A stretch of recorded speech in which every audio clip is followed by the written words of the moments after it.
വണ്ടിപ്പെരിയാർ വള്ളക്കടവ് പുല്ലുമേട്ടിൽ നിന്നും ശബരിമലയിലേക്കുള്ള പാത തുറന്നു നൽകണമെന്ന് പീരുമേട് എംഎൽഎ വാഴൂർ സോമൻ. മുഖ്യമന്ത്രി വിളിച്ചു ചേർത്ത ശബരിമല അവലോകന യോഗത്തിൽ ഇക്കാര്യം സൂചിപ്പിച്ചിരുന്നതായും എംഎൽഎ പറഞ്ഞു.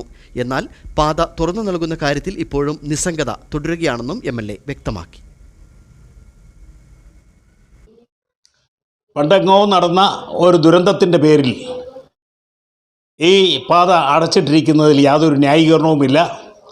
ഇത് സംബന്ധിച്ച് ബഹുമാനപ്പെട്ട മുഖ്യമന്ത്രി തന്നെ പങ്കെടുത്ത അവലോകന യോഗത്തിൽ ഞാൻ ശക്തമായി ഈ ആവശ്യം ഉന്നയിച്ചിട്ടുള്ളതും അനുഭാവപൂർവ്വം പരിഗണിക്കാമെന്ന് മറുപടി ലഭിച്ചിട്ടുള്ളതുമാണ്. എന്നാൽ നിർഭാഗ്യവശാൽ ആരൊക്കെ ഇതിന് തടസ്സം നിൽക്കുന്നതായിട്ടാണ് മനസ്സിലാക്കാൻ കഴിയുന്നത്. അത് എത്രയും വേഗം പരിഹരിക്കണം.